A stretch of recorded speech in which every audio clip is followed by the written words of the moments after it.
Baik, sebentar. Iya.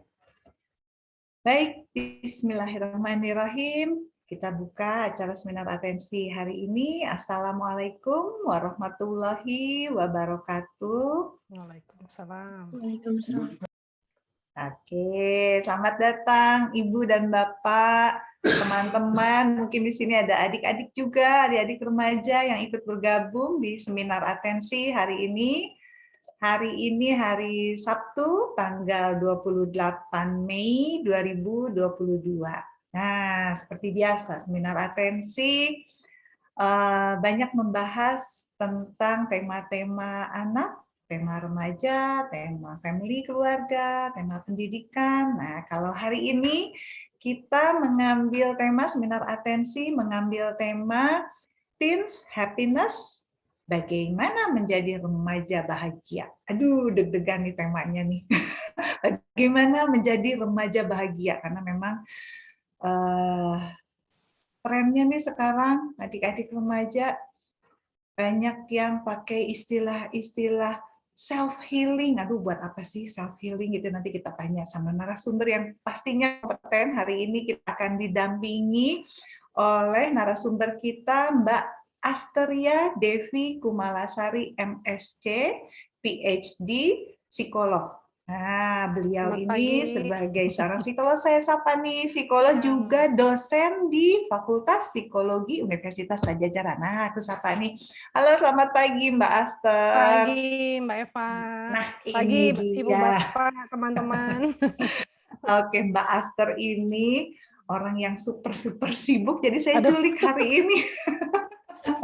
Ini masih muda banget. Ini memang adik kelas saya dan masih muda banget, jadi saya manggilnya Mbak Aster. Boleh kalau adik-adik mau manggil Kak Aster, monggo silahkan, karena memang masih muda banget. Mbak Aster, ini terima kasih banyak di antara kesibukan-kesibukan sebagai dosen, sebagai psikolog, sebagai praktisi nih, masih berkenan untuk membagi ilmunya pagi-pagi dari Bandung pula. Kita terkoneksi melalui Zoom ya, Mbak Aster ya. Ya. Jadi hatur nuhun, terima kasih banyak. Mungkin di sini ada yang sudah kenal, ada yang baru kenal. Nah, mohon izin Mbak Aster, saya untuk share sedikit CV singkat. Benar-benar singkat ini. Nah, CV singkat yang Mbak Aster ya. Kita kenalan dulu. Iya. Nah, ini dia. Udah muncul ya? Udah kelihatan, Mbak. Oke, kita kenalan dulu nih. Jadi narasumber kita hari ini dengan Mbak Asteria Devi Kumalasari, MSc, PhD, psikolog. Beliau ini seorang praktisi psikolog dan juga sebagai dosen pengajar di Fakultas Psikologi Universitas Padjadjaran. Beliau mempunyai 2 orang putri remaja, usia 17 dan 15 tahun. Jadi karena tema sekarang ini tema remaja, dan Mbak Aster ini juga jam terbangnya udah luar biasa, ini memang beliau kompeten banget untuk urusan ilmu tentang remaja. Ya. Kemudian beliau juga sebagai lulusan S1 dan profesi dari Fakultas Psikologi Universitas Padjadjaran. Kemudian beliau mengambil program S2 di University of di Groningen ya. Gimana bacanya, Ya. Mbak Aster?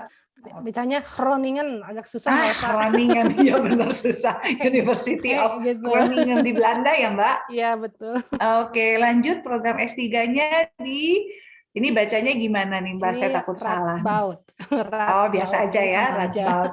Radboud University di Belanda juga ya? Iya, betul. Oke, bidang kajian Mbak Aster ini adalah di kesejahteraan subjektif dan psikologi positif. Jadi disertasinya kemarin tentang apa, Mbak? Tentang happiness, Mbak Eva. Oke, Jadi tentang seperti yang mau happiness. saya sampaikan sekarang, kurang lebih lah. Oke, keren banget. Nanti kalau Ibu dan Bapak, rekan-rekan, biasanya suka ada guru juga. Kalau yang mau mencari Mbak Aster, monggo nanti infonya ada di slide-nya Mbak Aster langsung ya, Mbak Aster ya. Oke, sebelumnya perkenalkan dulu, nama saya Eva Silvana, saya sebagai psikolog klinis anak remaja.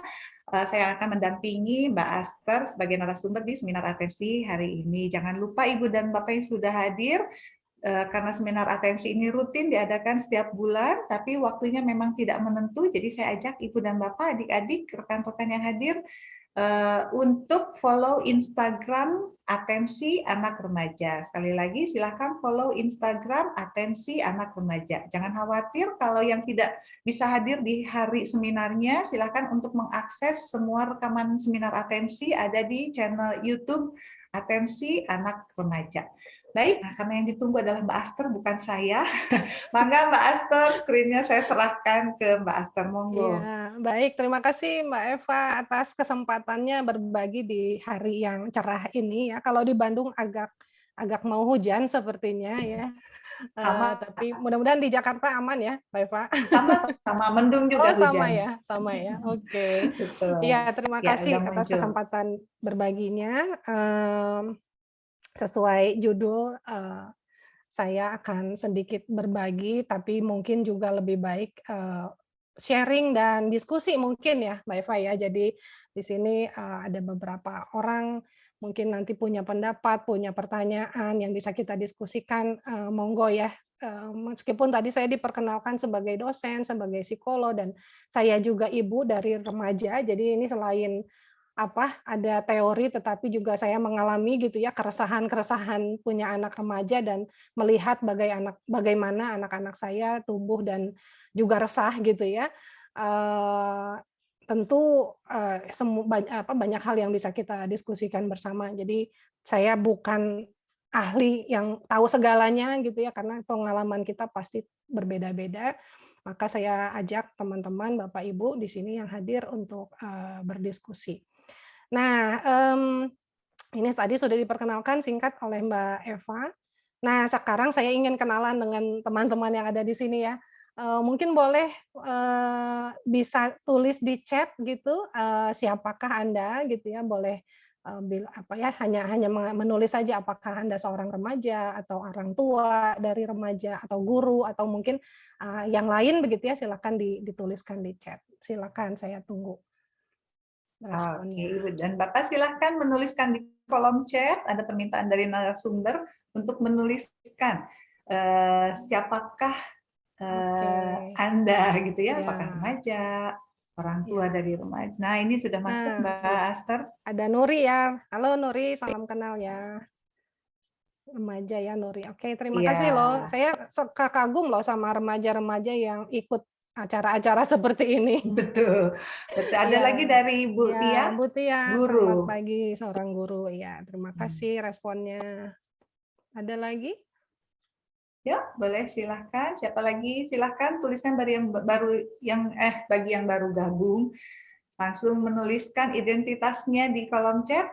Anda Ya, sebagai siapa? Sebagai orang tua dari remaja atau sebagai remajanya atau sebagai guru atau saudara ya, ya, Mbak Aster ya, ya, mungkin yang saudara lain. dari monggo Boleh? silahkan. Ya. Bagi yang baru bergabung, langsung masuk ke kolom chat, tuliskan Anda sebagai siapa? Sebagai remaja, sebagai orang tua dari remaja, sebagai guru, atau sebagai pemerhati remaja? Iya, bisa Silahkan. jadi ya, pemerhati. Gitu. Ya, Karena pasti hadir di sini karena ingin tahu sesuatu gitu atau ingin betul, mendiskusikan sesuatu ya. betul. Oke. Nggak apa-apa, nanti mungkin sambil jalan ya, Ya, Mbak Eva ya, baik. teman-teman yang Baik. hadir di sini boleh sebutkan siapa gitu ya. Oke, Mbak Sherry, relawan sosial pemerhati remaja, terima kasih. Oke, Pak Imam, orang tua ya, terima kasih. Baik, nah berikutnya saya ingin tahu juga nih, kenapa Bapak, Ibu, teman-teman, pada Sabtu-Sabtu seperti ini menyediakan waktu ya untuk mengikuti seminar. Mungkin boleh gabung di menti.com, ini, link-nya dan kemudian silakan mengisi, eee, kodenya di situ atau lebih mudah kalau Anda menggunakan HP bisa, scan QR code dan kemudian nanti bisa diisi di sana ya. Selain bisa dilihat di layar, Anda juga bisa lihat di chat, mengenai kodenya. Jadi silahkan. Ya. Ya, kita akan masuk ke Mentimeter, Ibu dan Bapak. Monggo silahkan mau scan QR, silahkan. Atau saya sudah kirim kembali link dan kode Mentimeter. Ya, saya akan lihat ya ada respon apa di sana dan menampilkannya. Sebentar.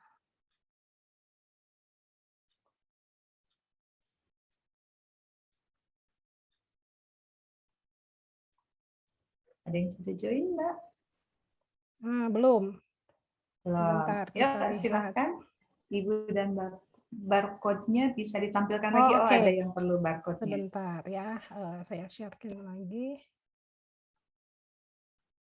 Oke, bisa scan barcode atau bisa klik link yang ada di kolom chat. Ya, dan Lalu kemudian memasukkan ininya ya. nomor kodenya. Kita akan masuk ke Mentimeter, Ibu dan Bapak. Boleh scan barcode atau tinggal klik di kolom chat ada link Mentimeter, diklik terus masukkan, ada nomor di situ, tinggal dimasukkan kode nomornya. Ada yang sudah masuk, Mbak? Oke, kita lihat ya. Saya stop share dulu supaya bisa lihat responnya. Nah, ada nih beberapa. Sebentar saya share screen. Oke. Nah, ini dia. Wah, harapannya mengikuti seminar ini memiliki bekal untuk perubahan dan kekuatan saya sendiri. Menambah wawasan mengenai kehidupan remaja, menambah wawasan. Baik, ada lagi mungkin? Ya, harapan-harapan lain?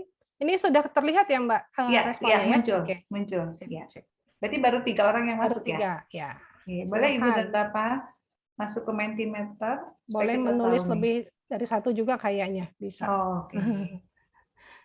Tinggal diklik yang ada di kolom chat linknya, lalu masukkan nomor kode yang tertulis di sana. Nah, masuk lagi, Mbak. Ya, ada mengembangkan bakat dan punya bakat yang banyak. Oke, terima kasih. Ada lagi mungkin? Oke, silahkan menuliskan. Jadi ya alhamdulillah ternyata memang ada harapan gitu ya.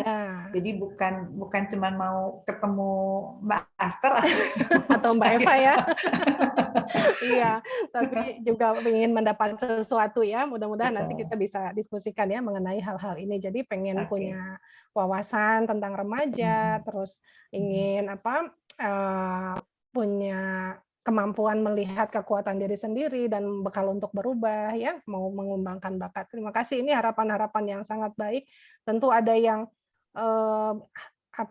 bisa kita penuhi, ada yang mungkin tidak karena harus dilakukan sendiri gitu ya, tetapi mungkin mudah-mudahan informasi yang hari ini kita diskusikan bersama bisa membantu teman-teman Bapak Ibu untuk berkembang sesuai harapan. Nah, kalau bicara soal kebahagiaan ya, saya mau bilang satu kalimat ini teman-teman setuju nggak ya?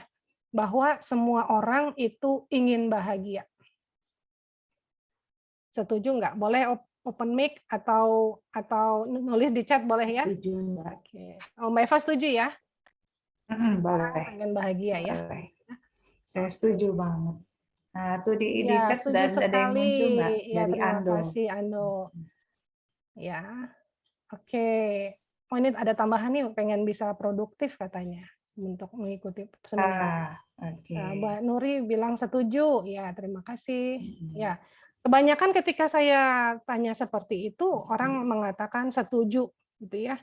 Dan itu memang kalau secara empiris terbukti gitu ya. Peneliti-peneliti itu ketika bertanya ini pada sekian puluh ribu orang juga mengatakan demikian, dan orang dari berbagai usia mengatakan saya ingin bahagia, gitu ya. Nah, tapi sebenarnya kebahagiaan tuh apa sih gitu ya?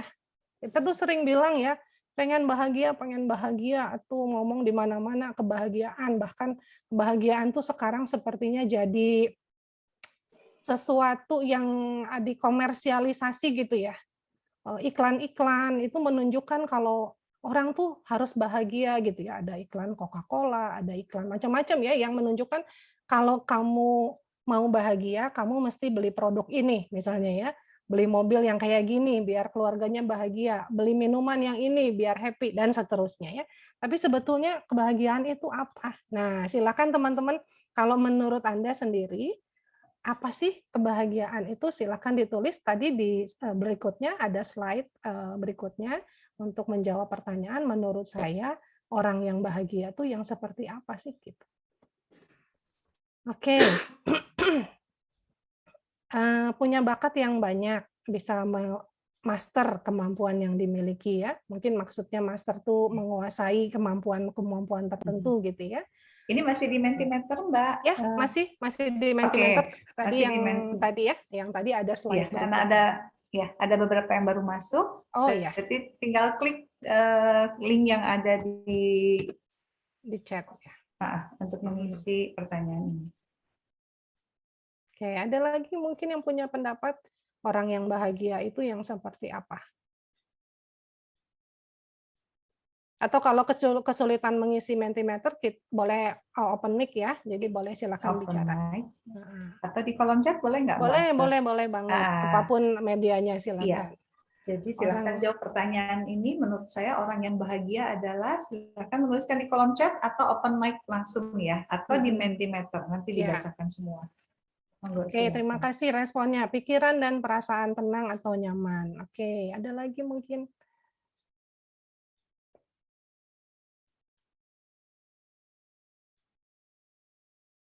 Yang punya pendapat lain tentang kebahagiaan. Oke, bisa mencapai tujuan dan target yang kita punya, bisa melakukan apa yang kita mau. Oke, terima kasih. Optimis.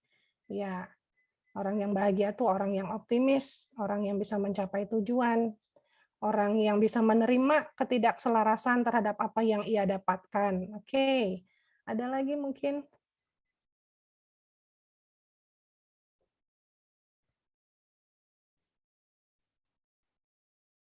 Nah, Mbak Eva merasa cukup segalanya dan bisa mensyukuri. Wah, bagus sekali ini ya. Betul. Oke, apalagi ada lagi mungkin?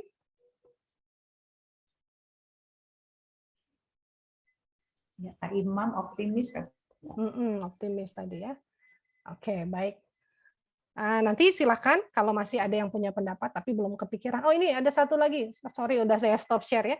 Yang dapat memahami keadaan dirinya dan menggunakan potensinya dengan nyaman. Oke, baik. Terima kasih untuk respon-responnya ya.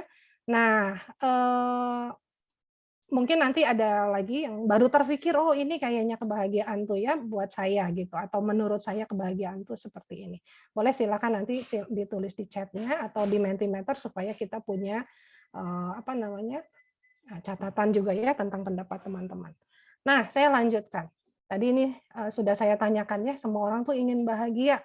Benar nggak? Kalau tadi sih kayaknya benar ya, semua orang ingin bahagia. Terus, apakah arti kebahagiaan sama buat semua orang? Ternyata enggak. Ya, tadi ketika saya bertanya, apa sih orang bahagia seperti apa? Ternyata macam-macam. Ada yang bilang orang yang mampu mengoptimalkan potensinya gitu ya, bisa melakukan banyak hal, menguasai keterampilan-keterampilan. Ada yang mengatakan juga tentang kenyamanan, rasa optimis seperti itu ya. Jadi macam-macam orang-orang mendefinisikan tentang kebahagiaan dan itu tidak salah ya, semua pendapat itu atau semua ini karena kebahagiaan itu personal, sifatnya subjektif. Jadi ada orang yang merasa bahagia karena sudah cukup, merasa hidupnya udah cukup. Saya meskipun saya nggak kaya, tapi saya cukup gitu ya. Saya nggak sekolah tinggi, tapi saya merasa cukup gitu. Karena dan macam-macam ya arti kebahagiaan. Nah, tetapi ya peneliti atau orang-orang yang bergerak dalam bidang ini punya sebuah pengertian yang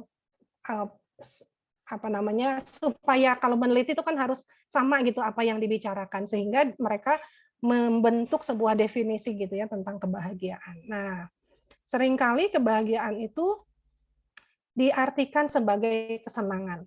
Ya, kesenangan itu artinya bahwa seseorang mengalami emosi positif yang lebih banyak, lebih sering daripada emosi negatif. Jadi orang yang happy itu ya yang sering ketawa gitu ya. Remaja-remaja ciri-cirinya ya kalau Kalau kebahagiaan dianggap sebagai kesenangan, ciri-ciri remaja yang bahagia artinya yang sering tertawa, ceria, jarang sedih, jarang murung gitu ya, outgoing gitu ya, suka berteman, kemana-mana gitu ya. Eee, nah, sedikit sekali mengalami emosi-emosi negatif seperti sedih, cemas gitu ya. Tetapi itu tetap ada gitu, emosi negatif tetap ada, tetapi frekuensinya lebih banyak daripada emosi yang positif. Nah, ternyata kesenangan saja tidak cukup untuk mendefinisikan kebahagiaan gitu ya. Karena ada orang-orang yang happy gitu ya, seneng, tapi, tetap merasa ada yang kurang dalam dalam dirinya, gitu. Ketawa-ketawa terus tapi, eee, sedih juga di dalam hatinya gitu ya, ada perasaan nggak nyaman juga. Nah, maka disebutkan juga bahwa kebahagiaan itu juga terkait dengan kepuasan hidup. Jadi ada penilaian secara kognitif mengenai hidupnya dan mengenai relasi sosial yang dia bentuk.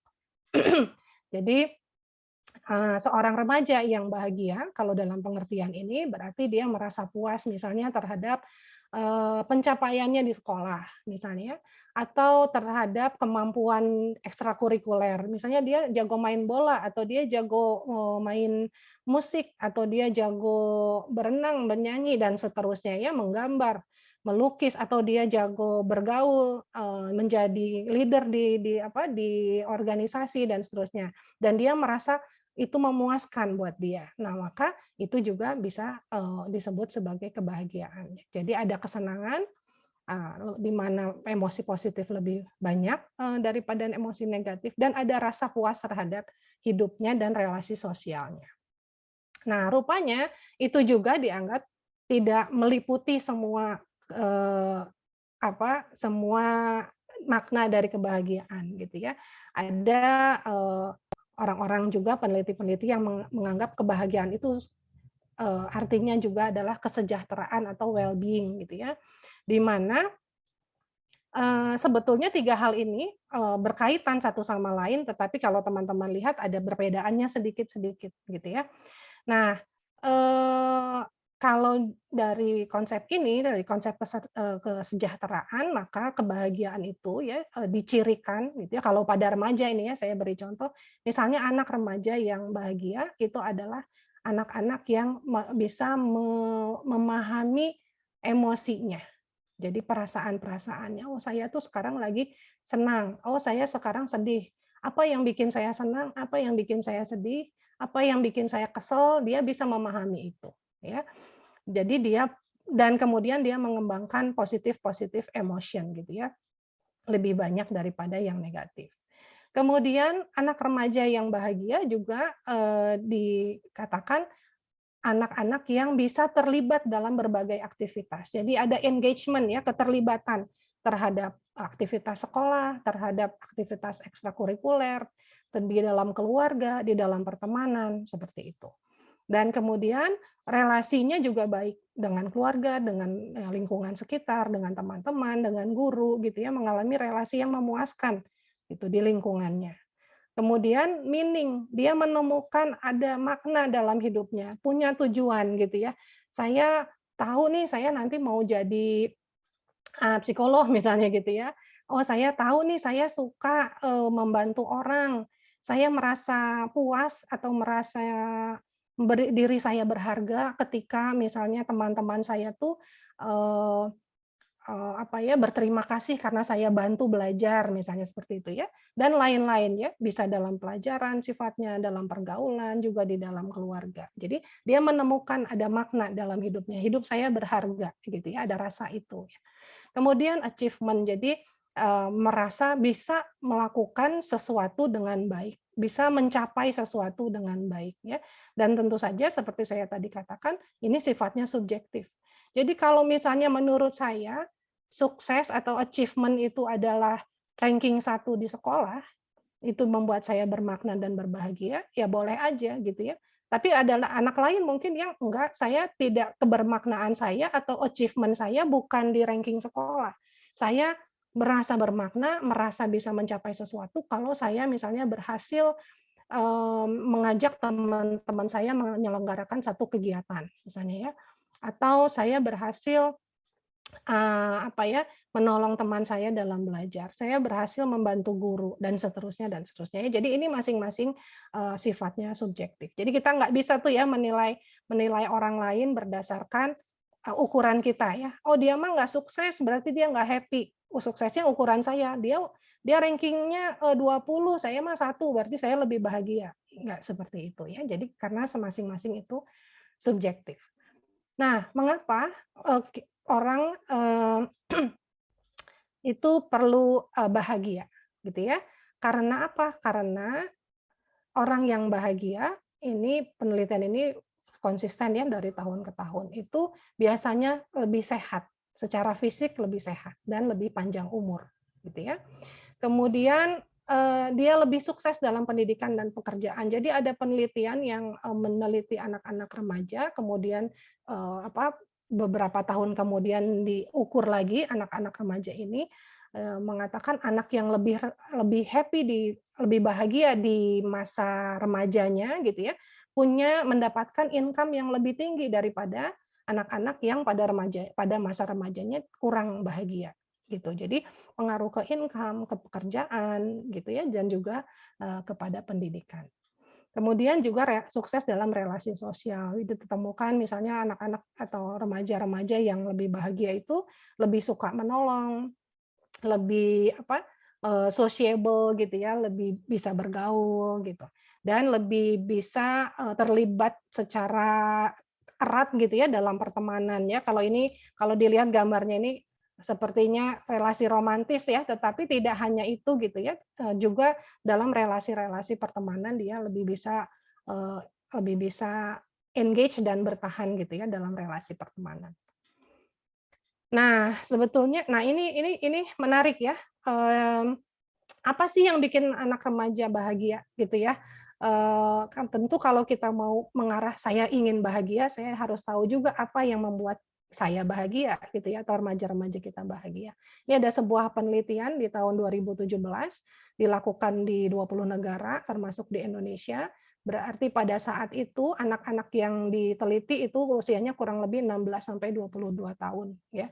Nah, ditanyakan di situ, apa yang menurut kamu atau di antara hal-hal ini, mana yang paling penting dan penting, untuk, berkontribusi terhadap kebahagiaan kamu, gitu ya. Ini di 20 negara.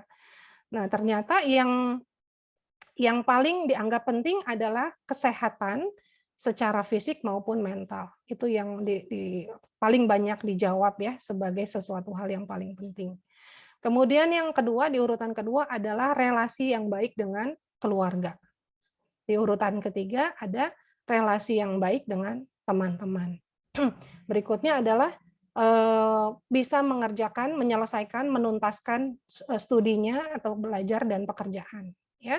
Kemudian yang berikutnya adalah, menikmati kehidupan sosial atau, waktu-waktu rekreasi, ya. Ini ya menarik kalau menurut saya, karena seringkali kita berpikir bahwa kebahagiaan tuh enjoy life gitu ya, senang-senang, happy-happy gitu ya, main kalau ini anak sekarang bilangnya healing gitu ya. Tapi ternyata kalau ditanyakan itu di urutan ke-5 gitu ya dari hal-hal yang berkontribusi terhadap kebahagiaan. Kemudian, punya uang yang cukup gitu untuk membuat hidup kita nyaman. Nah, ini juga menarik gitu, ternyata uang tuh tidak sepenting relasi gitu ya, tidak sepenting kesehatan mental dan kesehatan, apa, jasmani gitu ya, dia ada di urutan 6. Nah, ini juga ya hanya 44% yang menjawab adalah komitmen to religion, apa, keberagamaan ya atau beribadah itu di sini paling kecil gitu ya. Ini di seluruh dunia seperti itu hasilnya, ya. Nah, tapi kita lihat perbedaan nih kalau lihat anak remaja Indonesia, ternyata nah ini yang menarik ya di tahun 2017 itu, anak Indonesia itu, paling menjawab bahwa dirinya bahagia itu paling banyak gitu di antara 20 negara yang lain. Dia di urutan pertama. 90% mengatakan bahwa saya orang yang bahagia, gitu ya.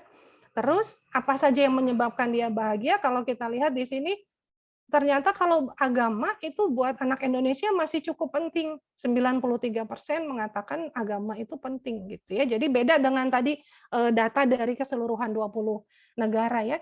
Jadi kita masih ini ya boleh boleh senang gitu ya untuk mengatakan bahwa agama itu tetap menjadi hal yang penting buat anak-anak kita. Begitu ya. Yang lainnya kurang lebihnya sama ya 9 apa tadi sehat mental, fisik, kemudian relasi dengan keluarga, relasi dengan teman gitu ya, dan yang lain-lain. Coba kalau kita lihat di Jepang ya, agama tuh cuman 9% yang menjawab kalau agama penting gitu. Juga di Korea gitu ya. Nah, itu sedikit apa namanya ya, fakta menarik lah gitu ya. Nah, ini bagian yang penting menurut saya ya. Sekarang kita udah tahu kenapa menjadi bahagia itu penting, kenapa, apa itu kebahagiaan begitu ya, dan gambaran kebahagiaan untuk, anak-anak remaja di, eee, beberapa tahun yang lalu ya, meskipun sebetulnya, penelitian-penelitian sekarang juga mengatakan bahwa relasi dalam keluarga, terutama dalam semasa pandemi kemarin, itu juga menjadi penting ya. Anak-anak merasa bahwa kalau orang tuanya relasi pernikahannya baik, dia menjadi lebih bahagia gitu ya. Karena apa? Dia sehari-hari kalau pandemi kan di rumah terus, nggak bisa kemana-mana. Kebayang kalau orang tuanya berantem, gimana itu rasa di rumah mungkin seperti neraka ya. Bisa bisa sangat dipahami ketika remaja mengatakan kalau orang tua saya kualitas pernikahannya, relasi pernikahannya baik, maka saya akan lebih bahagia. Itu sangat bisa dipahami dalam situasi pandemi kemarin gitu ya. Nah, bagaimana agar remaja bahagia? Ini buat teman-teman yang masih remaja, bisa diambil bagian yang Anda bisa lakukan sendiri, gitu ya. Sebagian lain mungkin perlu dukungan dari, orang lain, dari orang tua, dari lingkungan sekolah, dari guru, gitu ya. Nah, buat teman-teman yang guru, buat teman-teman yang orang tua, silakan, kita diskusikan ya, bagaimana kita membantu remaja-remaja kita supaya menjadi lebih bahagia, gitu ya. Yang pertama adalah gaya hidup sehat. Tadi salah satu dari yang paling penting, yang berkontribusi pada kebahagiaan adalah fisik ya, kesehatan fisik. Maka ini harus dijaga. Biasanya hidup sehat itu ditandai kalau kita punya kebiasaan tidur yang baik. Kalau anak remaja 8 sampai 10 jam itu masih perlu ya, atau masih yang lebih kecil terutama ya, yang masih di, umur 12, umur, 13 itu masih butuh tidur agak panjang gitu ya. Sekarang banyak gangguannya, ada gadget ya, ada sosial media, ada Netflix, mungkin juga ada tugas-tugas sekolah yang padat, ada les dan seterusnya yang bisa jadi membuat, remaja-remaja kita kurang tidur, kurang istirahat. Jadi maka silakan refleksikan gitu ya, kalau teman-teman yang remaja, "Cukup nggak saya tidurnya?" Atau orang tua, "Cukup nggak anak saya tuh tidurnya?" Gitu ya. Aktivitas fisik itu perlu minimal 60 menit sehari. Jadi boleh dengan olahraga, boleh dengan bermain di luar gitu ya, lihat, hanya jalan-jalan atau lari-lari kecil gitu ya, beraktivitas fisik. Jadi jangan rebahan terus gitu ya teman-teman yang masih remaja, jangan jadi kaum rebahan gitu, karena itu berkontribusi kepada gaya hidup yang kurang sehat. Memilih makanan yang sehat, pasti ya, banyak sayur, banyak buah, banyak serat, seperti itu. Dan punya keseimbangan dalam pola belajar, bekerja, dan bermain. Ini seringkali lupa. Ada anak-anak yang mainnya dibanyakin, belajar bekerjanya sedikit. Ada yang kebalikan, belajar terus gitu ya, bekerja gitu. Bekerja itu mungkin maksudnya di rumah ya, kan seringkali kalau sudah remaja diberi tuntutan-tuntutan atau tanggung jawab membantu di rumah. Ya misalnya seperti kalau anak-anak saya, dia harus cuci piring, harus ada yang nyuci jemur baju dan seterusnya ya. Nah, mungkin kadang-kadang orang tua juga lupa gitu kalau anak-anak tuh butuh istirahat, butuh main. Jadi kadang-kadang dituntut belajar terus gitu ya. Nah, ini perlu seimbang. Ada waktu belajar, ada waktu bekerja, dan ada waktu bermain. Nah, kemudian relasi keluarga ini sejalan dengan tadi hasil penelitian ya, bahwa kalau di keluarga relasinya baik, maka kebahagiaan remaja juga meningkat. Gimana supaya relasi di dalam keluarga kita bersama remaja menjadi baik? Kita bisa misalnya berbagi, membuat kenangan-kenangan, making memories gitu ya. Anak-anak seringkali, kalau sekarang karena era media sosial ya, ternyata kalau kalau misalnya di mobil macet gitu ya, terus kita buat video, nyanyi-nyanyi, joget-joget di mobil, itu membahagiakan buat anak-anak. Kadang-kadang sebagai orang tua mikir, "Ih, apaan sih, risih," gitu ya, "apa sih," gitu ya, "kok, joget-joget, nyanyi-nyanyi di mobil." Eee, Kalau kita mungkin karena sebagai orang tua tidak tahu zaman itu, jadinya buat kita risih, tapi ternyata buat anak-anak tuh membahagiakan, itu kenangan-kenangan buat mereka. Jadi ini, diperbanyak gitu ya, membuat kenangan-kenangan, jalan-jalan, atau di rumah saja main puzzle bersama, atau masak-masak bersama ya, itu, dipersering begitu. Kemudian berbagi keberhasilan pribadi dan keluarga, misalnya berkumpul di meja makan, cerita, "Hari ini, saya selesai loh PR," gitu ya, atau, "Hari ini saya, berhasil loh bikin, poster buat kegiatan sekolah." Dan kita juga sebagai orang tua mengatakan gitu, "Hari ini Ibu kerjaannya beres nih, satu nih," gitu ya, atau, "Tadi udah ketemu sama siapa," gitu. Hal-hal yang menurut kita itu keberhasilan-keberhasilan sekecil apapun di-share dengan, keluarga ya, dengan anak-anak.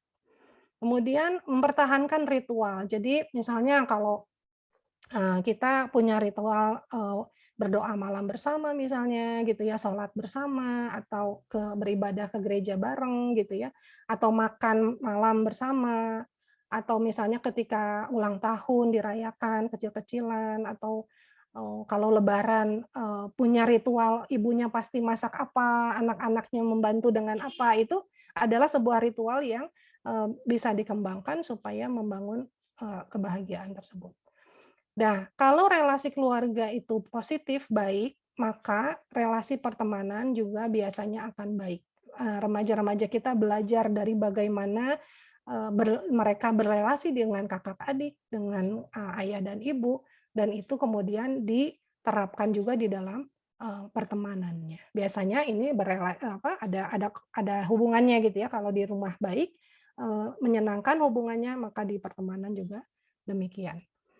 Nah, kemudian ini buat para orang tua ya, tapi buat, teman-teman yang remaja juga bisa lakukan ini pada diri sendiri, memuji kekuatan dan perilaku-perilaku yang positif. Jadi, kalau Bapak Ibu ingin anaknya, kamarnya rapih, misalnya seperti itu ya, maka ketika sekali waktu, misalnya ini mungkin dalam 1 bulan nih anaknya tiba-tiba membereskan kamar gitu, setelah sebulan penuh berantakan, lalu tiba-tiba dia membereskan kamar. Itu perlu di-acknowledge, perlu dipuji. "Wah, terima kasih hari ini kamu membereskan kamar, senang lihatnya," gitu ya. Senang lihatnya kamarnya bersih, kamarnya rapi. Nah, jadi jangan dimarahi ketika kamarnya berantakan, tapi ketika kamarnya bersih, dia dipuji, diberi encouragement. Besok-besok lebih sering ya, beresin kamarnya. Misalnya seperti itu ya. Kemudian mendorong anak-anak untuk mencoba hal baru. Jadi teman-teman yang remaja, doronglah dirimu untuk mencoba hal baru. Kadang-kadang takut dengan hal baru tuh. Aduh, gimana ya? Sekarang nih setelah sekian lama nggak ketemu sama teman-teman sekolah, saya harus masuk sekolah. Aduh, takut takut awkward, takut nggak kenal teman-teman, malu dan seterusnya.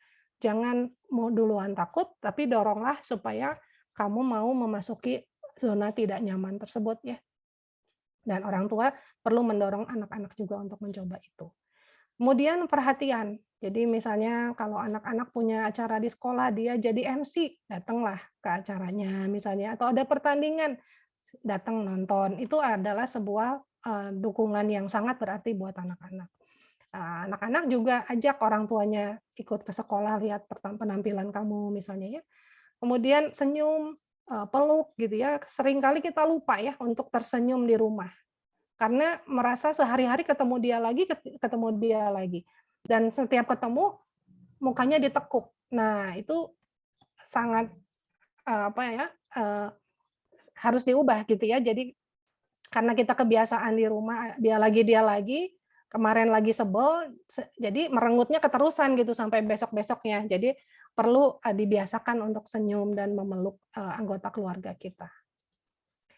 Nah, untuk remaja khusus ya ini pada remaja mereka butuh aturan dan batasan ya.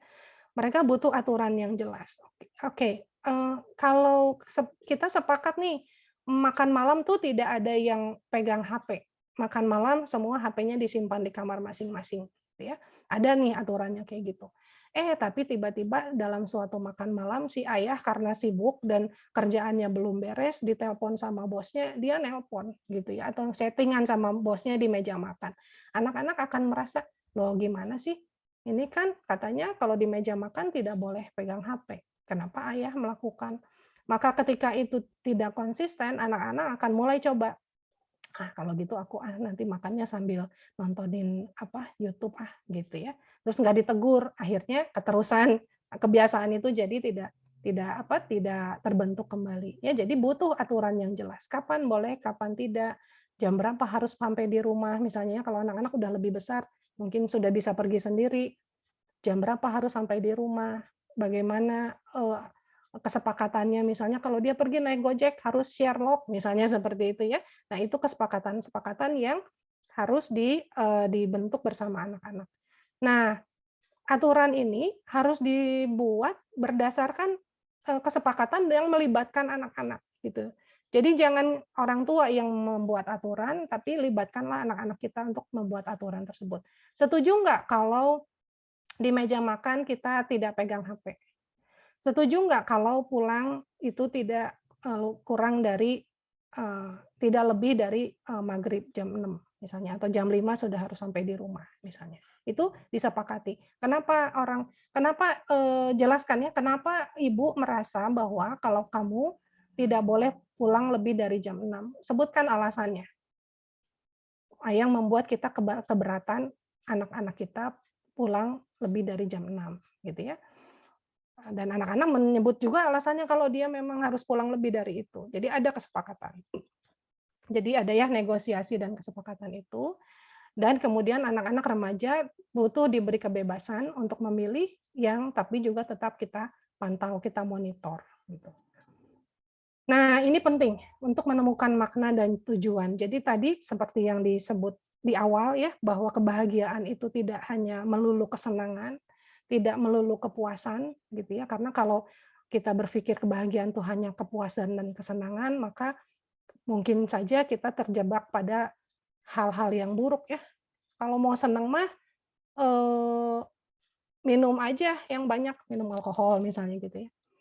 Dugem aja keluar malam itu kan menyenangkan semua, tapi kan tidak membahagiakan.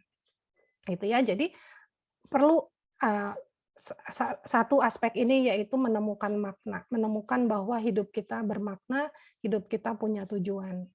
Nah, maka kita perlu sebagai orang tua, sebagai pendidik mengencourage, mendorong anak-anak kita untuk bisa menemukan makna itu dengan cara misalnya berbuat baik ya. Kepada orang lain di sekitar dia, kepada temannya, kepada adiknya, saudaranya gitu ya, kakaknya gitu. Dan bersyukur atas apa yang dipunyai gitu. Kadang-kadang anak sekarang tuh persaingannya misalnya handphonenya mana yang paling canggih gitu di sekolah misalnya ya. Ada anak yang canggih dan ada yang tidak canggih, kemudian yang tidak canggih ini mulai berpikir, "Aduh saya mah menyedihkan sekali, oh tidak kurang update, tidak seperti teman-teman." Nah, di situ kita perlu ajarkan bahwa sudah untung, sudah bersyukur kamu punya handphone yang bisa dipakai buat belajar, gitu ya.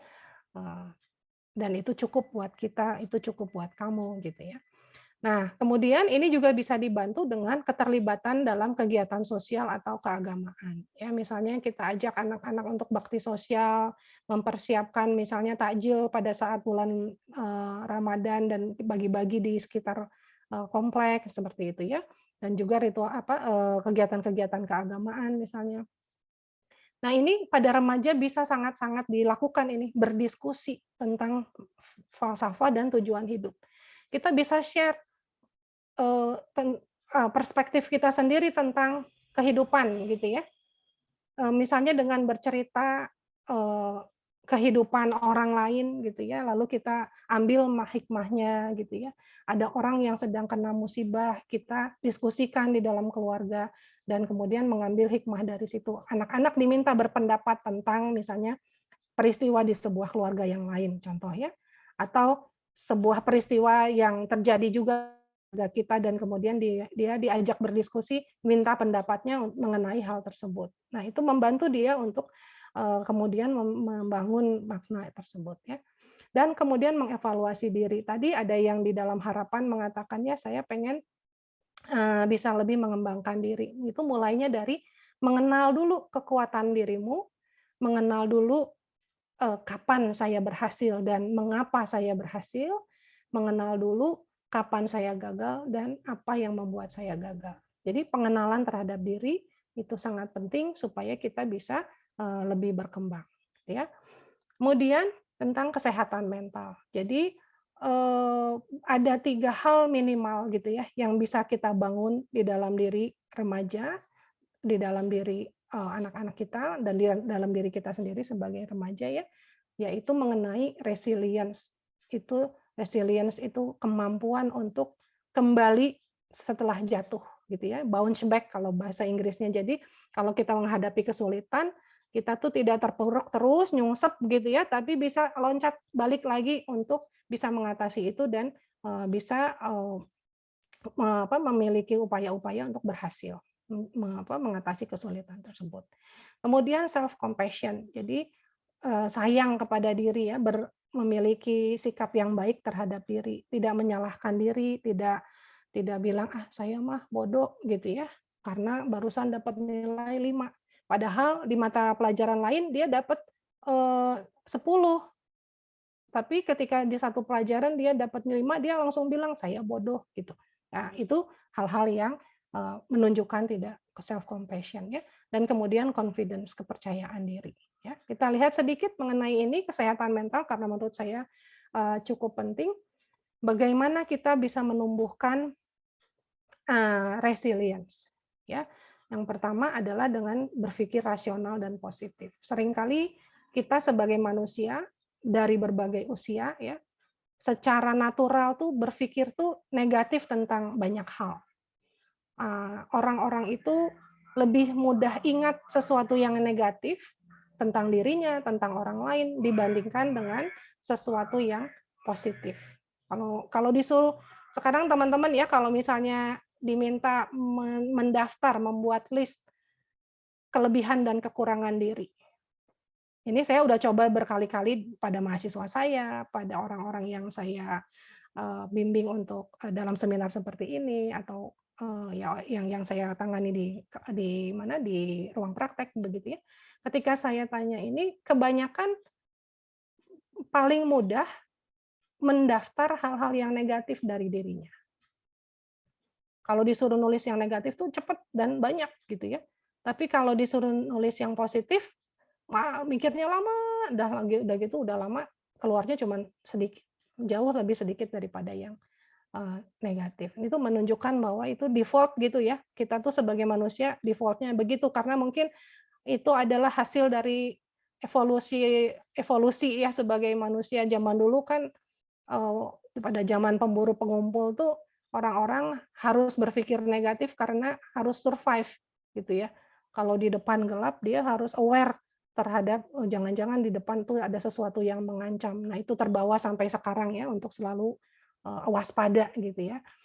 Nah, tapi itu seringkali memang ada positif ada keuntungannya ya dengan waspada seperti itu, tapi seringnya kemudian membuat kita tidak bisa berpikir secara rasional mengenai diri kita. Seperti tadi saya contohkan ya, kalau di salah satu mata pelajaran saya dapat jelek, saya lalu bilang, "Saya bodoh."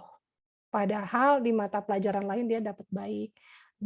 Secara akademik mungkin dia tidak terlalu menonjol, tetapi mungkin di ekstrakurikuler dia baik ya, secara dalam organisasi dia menonjol gitu. Tapi kalau orang yang negative thinking terhadap dirinya akan bilang, "Saya mah nggak bisa apa-apa."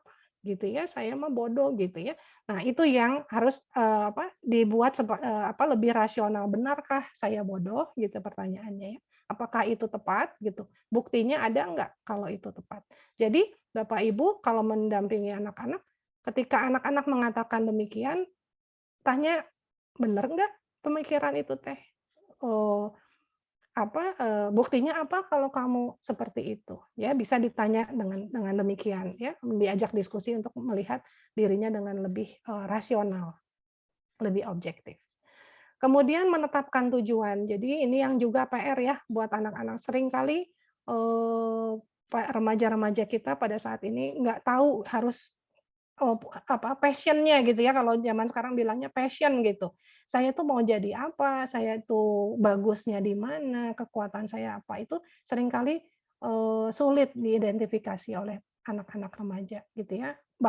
Bukan hanya yang remaja ya, sepertinya kita-kita juga yang dewasa juga mengalami hal yang sama. Bener nggak sih saya teh kerja di, jadi psikolog tuh udah betul bukannya, ini passion saya bukan. Kadang-kadang saya juga masih berpikir begitu ya. Nah, jadi ini kita bantu menetapkan tujuan tadi dengan diskusi-diskusi, dengan eksplorasi. Coba ini, coba itu, coba hal baru. Mana yang menurut kamu enjoyable? Mana yang menurut kamu paling bisa melakukannya? Seperti itu ya. Di mana kamu ahli misalnya. Kemudian membuat rencana dan disiplin ya. Ini untuk membantu supaya menjadi lebih resilient. Kemudian self compassion tadi sedikit saya sudah sampaikan ya, kita mesti mengenali dulu perasaan-perasaan yang muncul dalam diri kita. Ya, apa saya marah, apa saya sedih pada saat ini, apa yang membuat saya marah, apa yang membuat saya sedih, gitu ya. Lalu menghindari bicara kasar kepada diri, ya self talk-nya diubah menjadi lebih positif, gitu ya. Oh, kamu hebat, udah bisa nyelesain ini. Oh, kamu ternyata bagus juga nih, ternyata kamu bisa buat ini kepada diri ya, atau orang tua mengatakan itu kepada anak-anak. Mendorong untuk melakukan perilaku baik terhadap diri gitu ya. Jadi perilaku-perilaku yang baik, yang kind gitu kepada diri itu diperbanyak. Kemudian keyakinan bahwa diri itu mampu dan berhasil, itu tentang confidence ya, mencoba hal baru itu menjadi salah satu cara dan fokus pada usaha. Seringkali orang tua atau guru fokusnya pada hasil. Nilainya berapa? Oh, kalau nilainya di atas KKM udah tenang deh gitu. Tapi kita seringkali tidak mendiskusikan gimana caranya dia mencapai nilai di atas KKM. Oh, waktu itu saya sih setiap hari nyicil belajar waktu sebelum UAS gitu ya. Atau enggak ini mah saya ngebut semalam, udah gitu saya buat contekan. Mana yang lebih bagus ya, ketika dia mencicil belajar atau ketika dia membuat contekan dengan hasil yang sama-sama di atas KKM. Jadi sebaiknya kalau kita berdiskusi dengan anak, kita fokuskan pada usaha apa yang membuat dia mencapai hal tersebut yang sudah dia lakukan. Seperti itu ya. Kembali lagi tadi saya sampaikan di awal, kesuksesan buat setiap orang berbeda, gitu ya. Oke, itu sedikit yang bisa saya bagi. Ini, terima kasih buat perhatiannya sepanjang, 1/2 jam lebih ini ya, pada paparan saya. Mungkin selanjutnya kita akan diskusi aja biar lebih enak ya, interaktif. Jika Bapak, Ibu, adik-adik ada yang ingin menghubungi boleh ke email ini, asteria.devi@unpad.ac.id atau bisa DM saya di IG gitu ya, meskipun seringkali saya buka IG tuh jarang-jarang gitu ya, tapi mangga kalau ada nanti boleh, DM dan saya usahakan untuk, membalas, menjawab, begitu. Baik, Mbak Eva, Ya, sudah oke. selesai paparannya. Aduh, mudah-mudahan nggak mengantuk ya, teman-teman. Nggak ngantuk, justru karena saking menariknya paparannya, saya nunggu slide berikutnya. Aduh, keren banget, Ya, lengkap terima sekali. Jadi kasih. ternyata, ternyata tadi standar bahagia itu pemaknaannya beda-beda gitu ya, termasuk untuk remaja juga. Jadi kalau misalnya standar kebahagiaan itu hanya kesenangan, ya cukup tadi apa kata Mbak Aster, ya pergi aja, Dugem aja. dugem aja. Tapi kan ternyata bukan itu gitu Iya, ya. Tadi banyak indikator-indikator kebahagiaan. Oke, Mbak Aster, kita masuk ke sesi tanya jawab, boleh ya, Mbak Mangga Aster mangga. ya? Oke, Ibu dan Bapak, Monggo silahkan kalau mau ada yang bertanya, mumpung kita bertemu dengan ahlinya, dengan psikolog yang kompeten. Monggo mau ditulis di kolom chat silahkan, atau mau bertanya langsung silahkan untuk langsung open mic aja, nggak perlu raise hand deh. Ya, monggo biasanya yang jauh-jauh nih. Tadi saya lihat ada dari SMK mana ya? Dari Bawen tuh dari mana? Wow. Boleh Ibu kalau mau atau Bapak mau bertanya langsung dengan narasumbernya, monggo silahkan. Ada yang mau bertanya langsung? Bu Aziza sudah open mic, silahkan. Bu Aziza mau bertanya? Oke, kalau belum ada yang bertanya langsung. Oh, ada Ibu Mbak Nuri. Mbak Nuri ya? Ya. Mbak Nuri itu tadi yang remajanya ya? Atau yang Siapa ya? pendidik? Saya lupa dengan guru Iya, kayaknya. betul, Boleh? Kak. Ya, silahkan. Ya, silakan. Ya, silakan. Mbak Nuri atau Bu Nuri nih, silahkan. Izin bertanya ya, Kak. Ya. Tadi saya melihat bahwa salah satu bahkan itu menjadi urutan kedua yang menjadi penting bagi remaja itu adalah relasi dengan keluarganya. Nah, kira-kira gitu ya, bagaimana treatment ketika justru apa ya, berada di lingkungan keluarga yang benar-benar menuntut maksudnya menuntut contoh ya, Kak, contoh keinginan kuliah anak gitu. Ketika orang tua menginginkan kuliah katakanlah ke universitas A, tapi anak tidak bisa dan masuk ke universitas B gitu.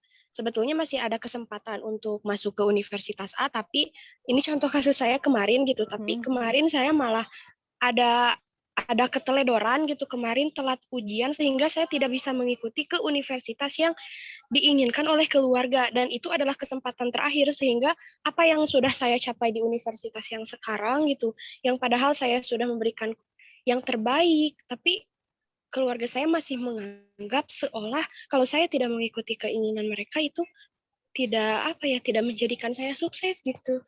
Saya menganggapnya begitu gitu. Mungkin treatment apa gitu sehingga saya masih bisa menganggap bahwa saya ini bisa bahagia, saya ini bisa sukses, dan saya bisa mengkomunikasikannya dengan baik kepada keluarga.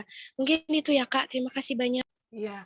Terima kasih banyak ya Nuri udah Bagus sharing ya. banget ini. Pertanyaannya Bagus ya. banget ceritanya. Umurnya Ya. berapa? 19, Kak. 19. Ya, oke. Oke, makasih ya. Bagus sekali ceritanya. Saya jawab langsung aja ya Mbak Eva ya. Langsung aja, ya, langsung aja dijawab. Ya, Nuri terima kasih sudah berbagi ya, berbagi dan kemudian bertanya ya. Pasti butuh keberanian ya untuk bicara meskipun ini kita nggak lihat wajah-wajahnya, tapi untuk cerita itu pasti butuh keberanian. Dan menurut saya itu adalah hal yang baik yang Nuri punya ya, berani bertanya, berani sharing, yaitu dipertahankan ya Nuri ya sebagai sebuah kualitas diri yang baik. Nah, terkait dengan perbedaan harapan nih ceritanya ya, ada pengalaman di dalam keluarga, ada orang tua dengan anak memiliki perbedaan keinginan, perbedaan harapan begitu ya, di mana anak menginginkan A dengan alasan-alasan tertentu dan orang tua menginginkan B dengan tentu mereka punya alasan juga, dan kita selalu perlu berpikir positif, itu adalah juga tujuannya baik buat anak gitu ya. Nah, bagaimana nih mengatasi ini, dan apakah ketika saya tidak mampu tidak mampu memenuhi keinginan orang tua itu atau habis kesempatannya untuk memenuhi keinginan orang tua itu, maka saya tidak bisa berbahagia. Ya, ini adalah salah satu contoh pemikiran yang tidak rasional tadi.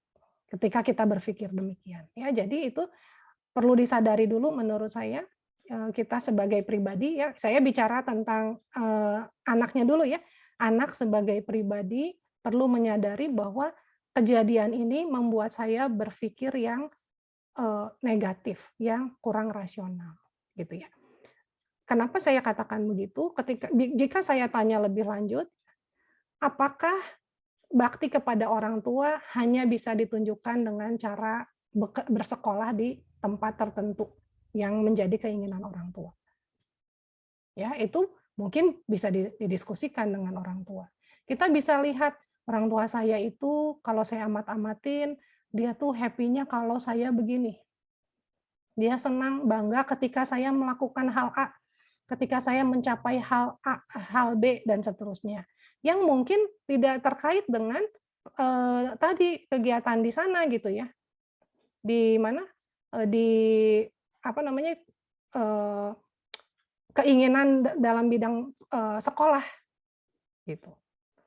Nah, ada mungkin bidang-bidang lain di mana anak mengamati orang tuanya berbangga kepada dia, yang sesuatu yang mungkin juga sejalan dengan apa yang bisa membanggakan untuk dirinya sendiri. Jadi amati itu sebagai salah satu ini ya. Nah, di lain pihak terus gimana dong, kan saya nggak memenuhi keinginan orang tua saya, ya. Nah, pada saat itu dengan apa yang tadi kata Nuri kan, saya tuh udah berusaha loh untuk berhasil di bidang ini. Nah, itu lanjutkan gitu ya.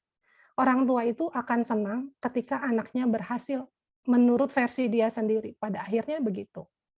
Kalau kita bisa menunjukkan bahwa kita happy, berbahagia, hidup aman, nyaman, damai, tenang, itu udah lebih dari cukup sebetulnya untuk orang tua. Ya, saya bicara dari sisi orang tua nih gitu ya.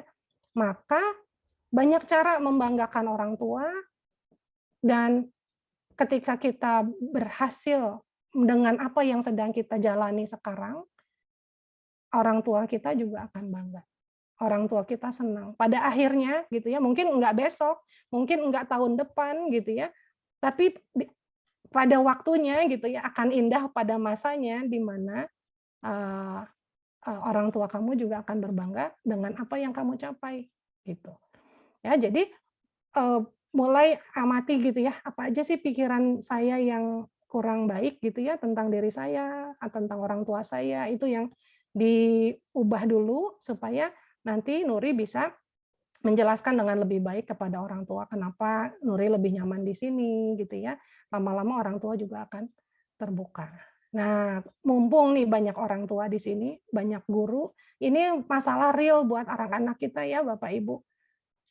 Anak-anak seringkali punya keinginan yang kemudian kita pandang sebagai sesuatu yang ah, kayaknya mengkhawatirkan deh, keinginan dia belum tentu membuat dia menjadi bahagia gitu.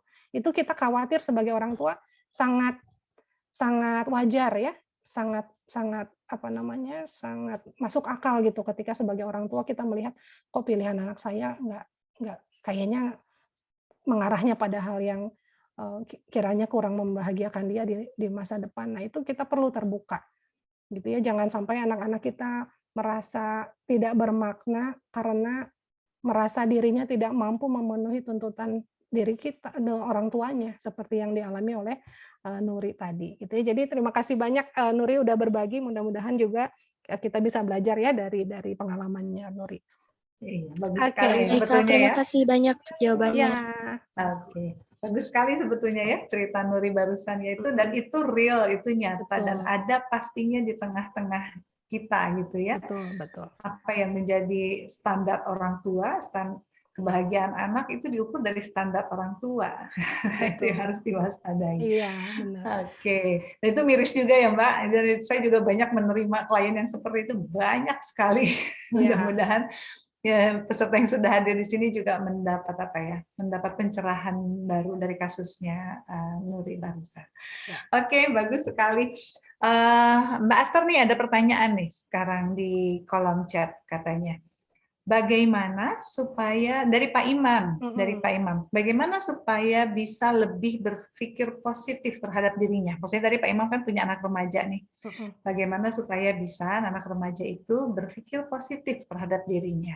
Karena mungkin memang banyak ya remaja yang sekarang tuh yang tadi yang Mbak Astrid cerita dapat nilai segini udah langsung drop, ditegur gurunya langsung drop gitu ya, nggak diajak temen langsung drop. Nah seperti itu gimana nih untuk membangun anak-anak remaja kita supaya mereka bisa berpikir positif, Mbak Astrid? Ya. Mengenai berpikir positif itu perlu dibiasakan ya, dan biasanya kita kalau membiasakan sesuatu harus dari kecil gitu.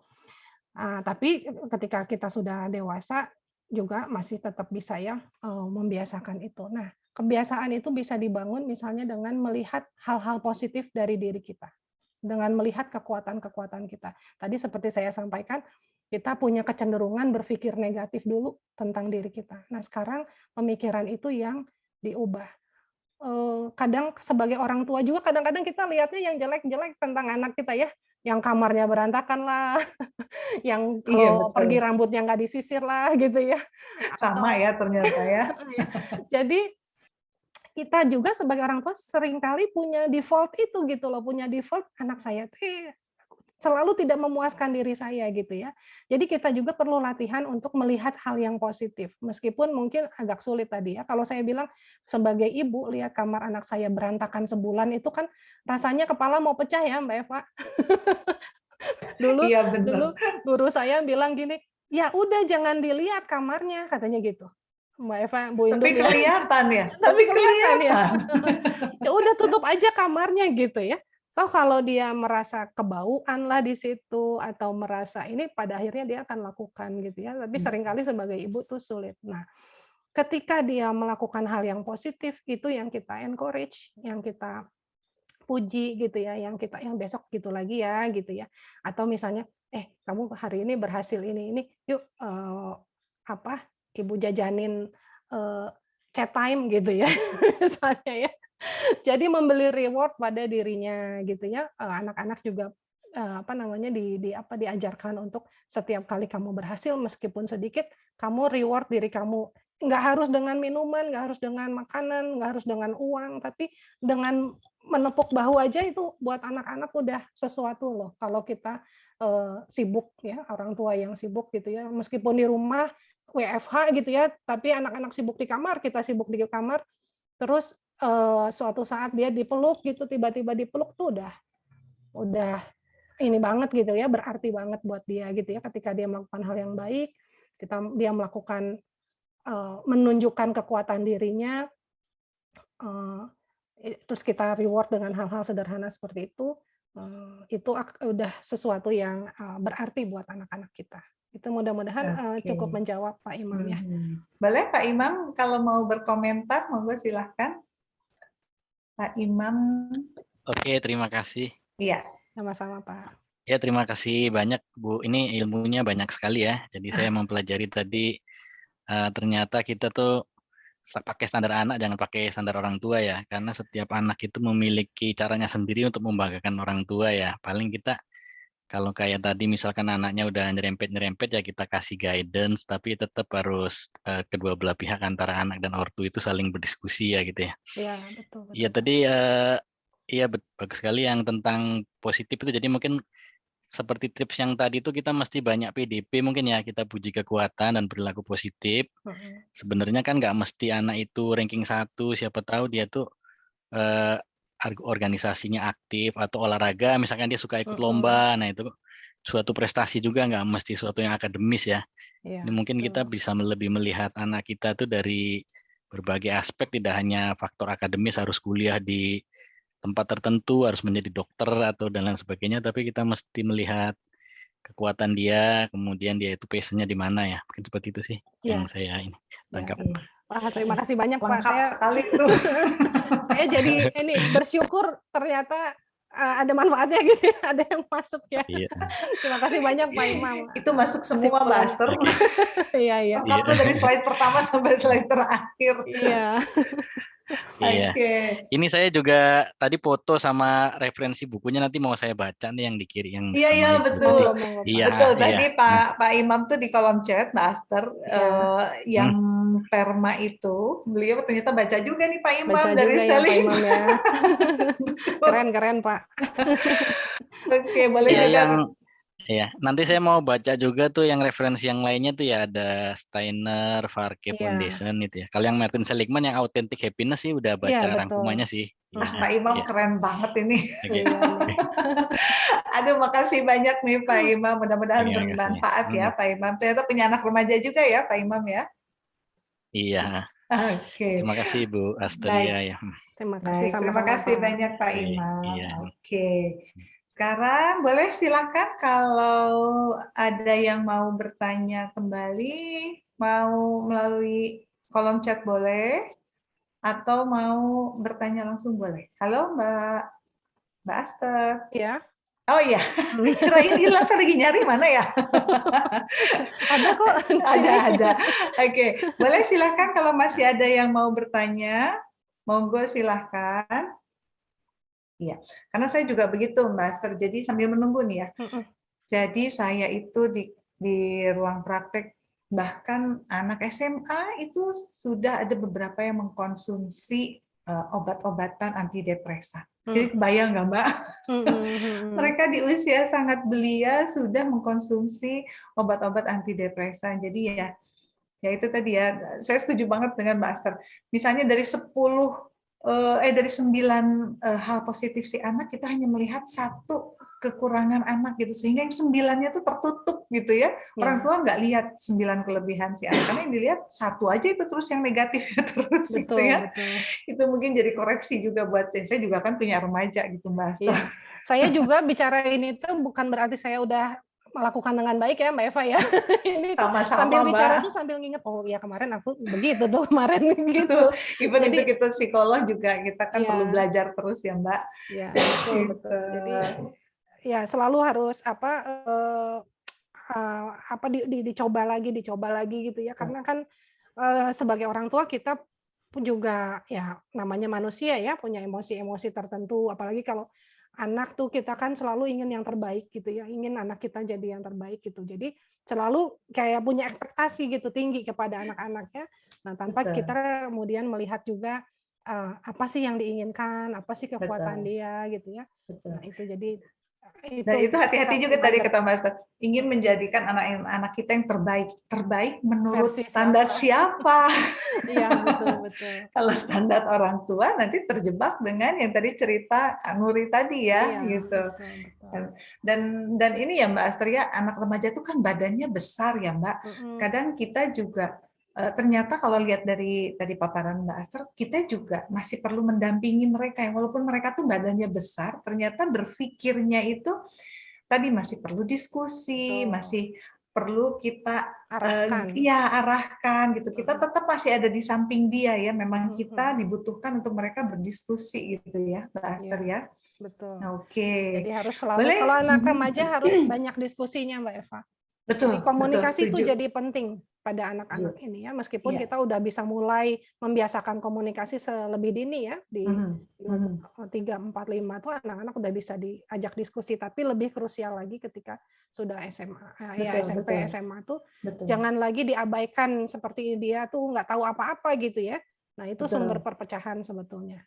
Kalau kita menganggap anak kita sebagai objek yang nggak bisa apa-apa, nggak punya kemampuan berpikir gitu. Betul. Dan saya biasanya mengajak remaja itu mengajak mereka untuk menilai diri mereka, sumber daya apa yang kamu punya. Ternyata kalau dibuat listnya nih Mbak Aster, oh iya ya, saya tuh ternyata saya pintar, saya keren, misalnya saya ganteng, saya punya teman banyak, ternyata kalau dibuat listnya mereka aware gitu, oh iya ya, untuk apa saya khawatir, ternyata saya sumber dayanya juga masih banyak. Iya, betul. Itu yang perlu disadarkan. Ya, Pak Imam sudah membuat action plan nih. Terima kasih Pak Imam. Aduh, ini keren banget nih Pak Imam. Oke, akan saya alhamdulillah. Ya, mau mengencourage anaknya katanya supaya aktif bergerak. Betul. Ya betul, tadi sebetulnya kan itu nomor 1 ya Mbak Aster, bahwa kesehatan fisik itu dianggap jadi poin yang paling tinggi malah ya. Berkontribusi pada kebahagiaannya. Itu gimana tuh Mbak untuk mengencourage? Karena saya lihat anak-anak sekarang karena terutama setelah pandemi ya, karena mereka sudah enak di rumah, posisi duduk itu udah posisi yang paling nyaman buat mereka. Mengencourage mereka untuk ngajak olahraga aja dulu deh. Ngajak olahraga tuh gimana nih Mbak Aster? Ya, ngajak olahraga ya anak-anak tuh sering kali mager ya. Ya itu istilahnya anak mager. Malas gerak gitu ya. Apalagi tadi seperti Mbak Eva bilang, senangnya rebahan, duduk-duduk gitu ya. Memang kalau kita cuma nyuruh, mereka relatif akan menolak. maka kita harus ikut gitu. Jadi Kitanya juga harus olahraga kitanya ya. harus ikut ya gitu. Jadi jangan cuman, ayo kamu jalan kaki lari ya, jangan gitu. Kitanya harus, yuk bareng-bareng yuk Oke. sepedahan, yuk bareng-bareng hiking tuh tadi Pak Imam mau hiking, Iya piknik benar, gitu ya. benar. Ya seperti itu. Jadi memang kita harus terlibat dalam terlibat, ya. kehidupan remaja kita. Kita nggak bisa cuma nyuruh gitu ya. Mm-mm. Kalau mau supaya dia beresin kamarnya ya kita harus masuk ke kamarnya, yuk bareng-bareng beresin kamar gitu. Betul. Jadi kita ikut dalam situ, dalam Oke. melibatkan diri dalam kehidupannya anak-anak. Betul, betul. Ini kata Pak Imam juga, anak udah senang main basket, mereka akan kecanduan. Nah, betul, Atau betul. berenang, ya. Betul. Oh, ini ada pertanyaan lagi. Makasih Pak Imam. Ada pertanyaan lagi di kolom chat dari Bu Yosefin ya. Ya. Katanya bagaimana dengan anak-anak yang sudah tidak punya orang tua, anak-anak yang hidup di jalanan tanpa sosok pendamping. Ya. Oke. Ya, terima kasih nih pertanyaannya Bu Yosefin. Hmm. Ya, ini memang PR masyarakat ya, PR kita bersama. Jadi kita mau juga sebagai anggota masyarakat perlu aware terhadap kesejahteraan anak-anak di jalan ya. Jangan juga mengandalkan pemerintah gitu ya, hanya mengandalkan dinas sosial seperti itu tampaknya sih nggak cukup gitu ya. Jadi memang kita perlu juga menumbuhkan kepedulian kita kepada anak-anak ini gitu ya. Nah kalau yang sekarang terjadi kan ya kalau kita lihat seperti di jalanan gitu ya, mereka kan tidak punya arah gitu ya. Akhirnya jadi memunculkan perilaku kenakalan gitu ya, karena memang tidak ada yang mengarahkan gitu. Jadi sebagai anggota masyarakat kita perlu punya kegiatan khusus gitu ya untuk mereka, yang sudah baik tuh karena banyak juga yang menggagas ya dari LSM gitu ya, yang turun ke mereka untuk memberikan pengarahan gitu. Saya dulu pernah terlibat di dalam satu LSM, markasnya tuh di Jalan Lengkong kecil gitu ya. Jadi itu seperti rumah singgah di mana anak-anak tuh diajak ke situ untuk diberi misalnya keterampilan khusus gitu ya. Memang iming-imingnya pertama-tamanya dikasih makanan gratis gitu. Tapi untuk dapat makanan tuh dia misalnya harus ikut sesuatu dulu gitu ya, ada kegiatan dulu gitu. Jadi itu memang pada akhirnya kita perlu menimbulkan kepedulian itu. Gitu. Nah, kalau kita sebagai orang yang biasa-biasa aja yang cuman lewat gitu ya, gimana ya? Kalau saya sih suka saya sapa. Misalnya naik mobil, mereka lewat gitu ya, terutama yang kecil-kecil tuh. Saya suka tanyain, sekolah nggak? Sekolahnya di mana? Gitu. Dengan sapaan itu aja, mereka paling tidak merasa hidup itu tidak kejam loh. Tidak semuanya kejam gitu ya. Jadi kalau kita nggak punya waktu, nggak punya tenaga buat melakukan pendampingan seperti di LSM, tidak bisa terlibat gitu, minimal kita tunjukkan kepedulian kita dengan sapa, salam gitu ya. Jangan dicuekin misalnya ya, meskipun kita nggak ngasih uang, kita ajak ngobrol, dia juga seneng kok. Gitu kan. Kadang-kadang memberi uang juga bukan solusi ya buat mereka, karena mereka cenderung turun ke jalan. Tapi kadang-kadang gitu ya, kalau ada waktunya lagi lampu merah agak lama tuh, kita sapa, kita tanya gitu ya. Ya, seperti itu ya. Paling tidak itu yang sedikit yang bisa kita lakukan buat mereka. Gitu. Iya, betul. Karena kita mengandalkan pemerintah juga sulit ya Mbak ya. Ya. Jadi kita tidak bisa melakukan, nggak perlu ngasih solusi yang besar, tapi kita dari yang hal-hal kecil aja tadi seperti yang Mbak Aster lakukan. Betul, menyapa, tersenyum gitu ya. Saya juga biasanya gitu Mbak, kalau misalnya di jam-jam sekolah anak-anak keliaran, kamu kenapa nggak sekolah gitu kan? Sekolah gratis sekarang sebetulnya kan, kamu kenapa nggak sekolah? Saya itu masih jadi pertanyaan sebetulnya saya. Sekolah sudah gratis, terus kenapa kamu nggak sekolah gitu?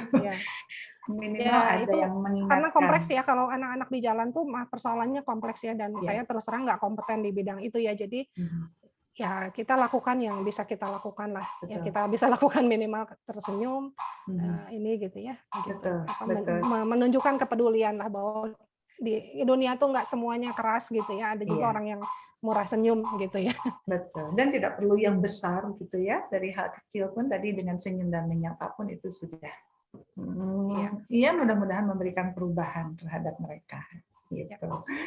Oke, terima kasih banyak Mbak Aster. Boleh silahkan Ibu dan Bapak kalau masih ada pertanyaan, kita masih ada waktu.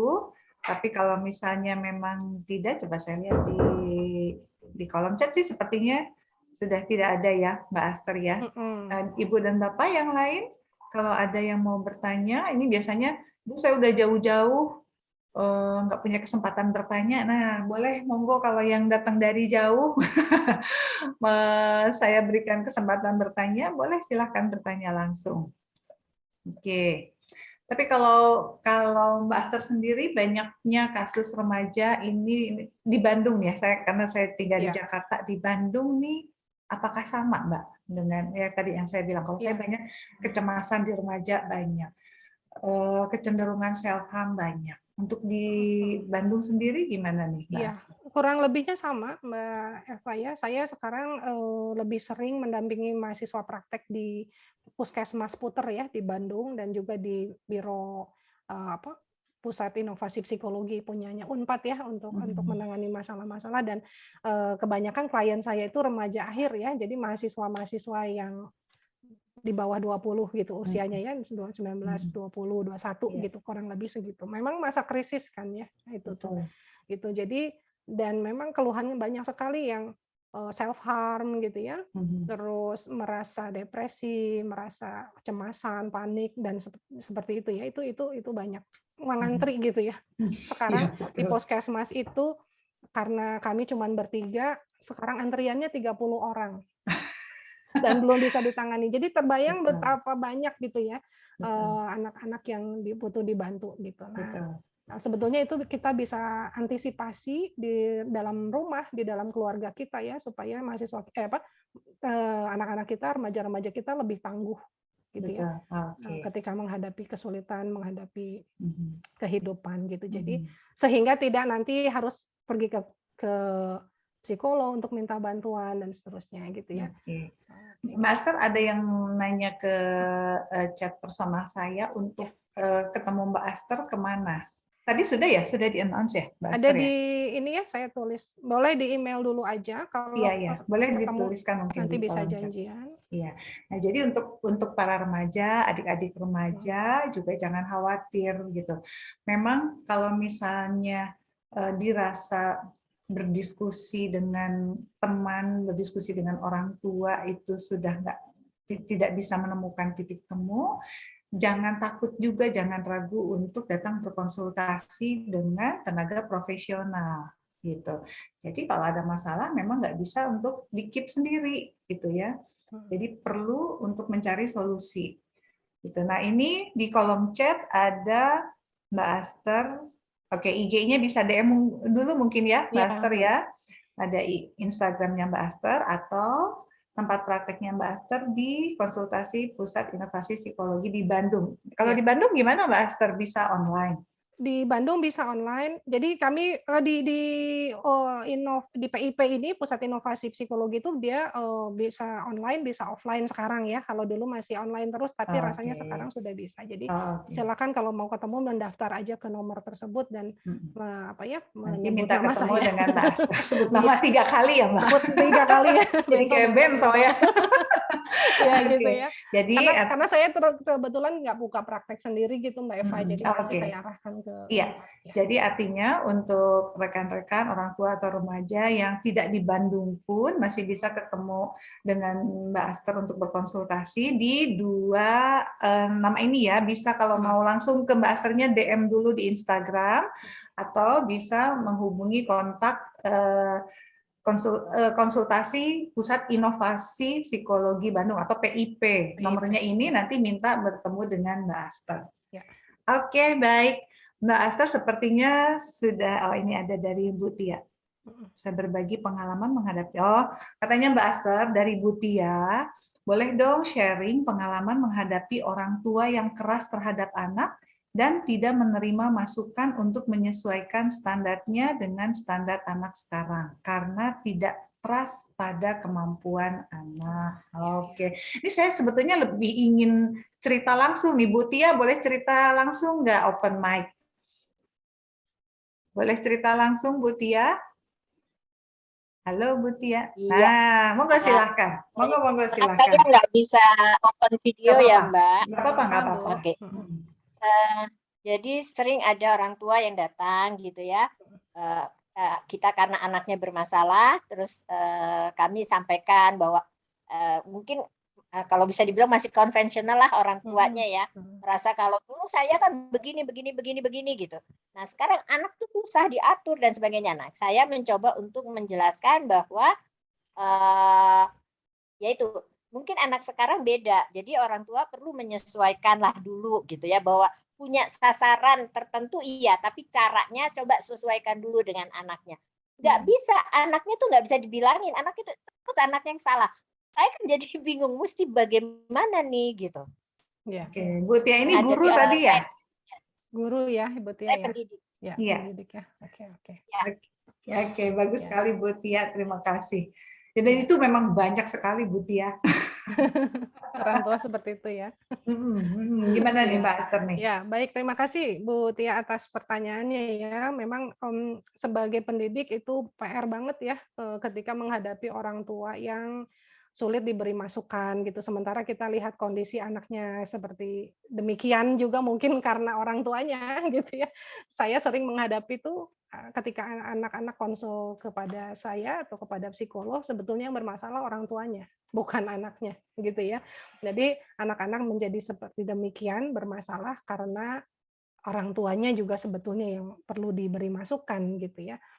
Nah, dalam hal ini mungkin yang perlu diidentifikasi pertama sejauh mana ibu punya kewenangan ya dalam memberi masukan itu kepada orang tua.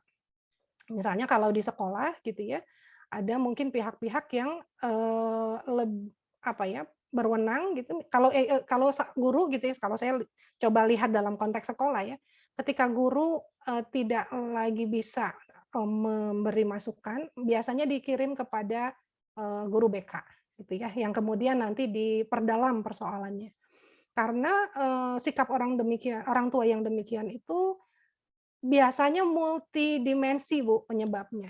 Yang itu yang harus diidentifikasi satu persatu gitu ya. Kenapa sih kok dia nggak trust sama anaknya? Kenapa kok dia nggak bisa dikasih masukan?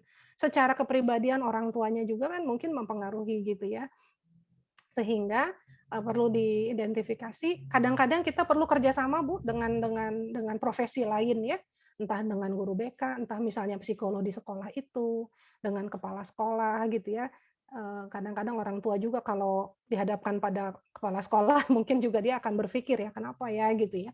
Nah jadi kalau ibu misalnya merasa udah mentok nggak bisa lagi gitu dan memang kewenangannya sudah sampai di sana gitu, lebih baik itu dibicarakan dengan guru BK-nya atau konsultasi dengan profesi yang lain begitu ya.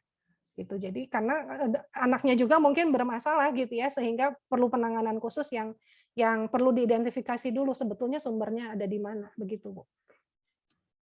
Baik. Memungkinkan atau tidak Bu di tempat Ibu mengajar untuk punya sistem itu gitu? Di tempat saya belum ada sih psikolog.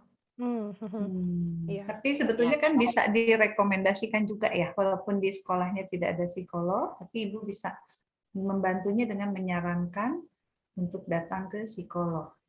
Bisa seperti itu. Ya, Atau Bu Tia di mana? Di daerah mana Bu Tia? Saya di Bandung. Oh di Bandung. Berarti bisa ketemu sama Bu Aster. Ya boleh Bu, nanti kita ngobrol. Iya. lebih Nomornya Bu Aster sudah ada di kolom chat ya Bu Tia ya. Ya. Makasih banyak. Ya.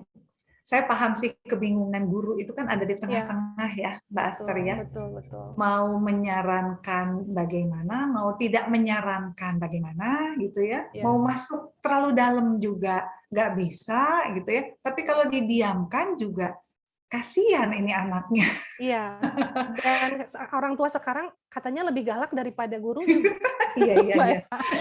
Dari kepala sekolahnya juga lebih galak ya. Saya punya pengalaman di beberapa sekolah orang tuanya justru lebih powerful gitu ya, sehingga guru kayak nggak bisa berkutik gitu dengan betul, dan banyak kasus juga ya di yang orang tua ya begitulah saya paham banget ini kegelisahan guru ini, saya paham banget. Mudah-mudahan segera mendapat solusinya ya Bu Tia. Saya biasanya gitu Mbak Aster, kalau misalnya guru sudah menjerit, sarankan ke psikolog. Jadi kalau psikolog kan bisa lebih objektif dan bisa lebih dalam gitu ya untuk menangani, mencari akar masalahnya. Mudah-mudahan bisa segera terselesaikan ya Bu Tia ya. Iya. Oke, sepertinya pertanyaan dari Bu Tia menjadi pertanyaan yang terakhir. Mungkin sedikit closing statement dari Mbak Aster untuk dibawa pulang, oleh-oleh dibawa pulang. Monggo Mbak. Ya, terima kasih sekali lagi Mbak Eva, juga Bapak Ibu yang ada di sini, adik-adik, atas diskusi kita pada siang hari yang cerah ini. Closing statement-nya tetap semangat, berusaha selalu menjadi yang terbaik buat anak-anak, untuk diri kita sendiri gitu ya. Jangan lupa selalu berpikir positif, dan berusaha menemukan makna hidup, karena itu sepertinya penting ya, dan tetap sehat gitu ya. Nah, Tetap anak-anak sehat remajanya secara ya. fisik, ya, dan mental juga gitu. Oke. Baik, terima kasih banyak Mbak Aster untuk waktu dan ilmunya, luar biasa. Ini mudah-mudahan juga bisa ditularkan kepada orang tua lain yang tidak hadir di seminar atensi ini. Dan saya tetap mengajak Ibu dan Bapak, ayo ajak saudara, teman-teman untuk rajin ikut di seminar atensi, karena memang seminar atensi ini harapannya sih bisa memberikan ilmu yang bermanfaat untuk masyarakat banyak gitu ya, karena saya tahu psikolog jumlahnya tidak banyak di Indonesia khususnya gitu.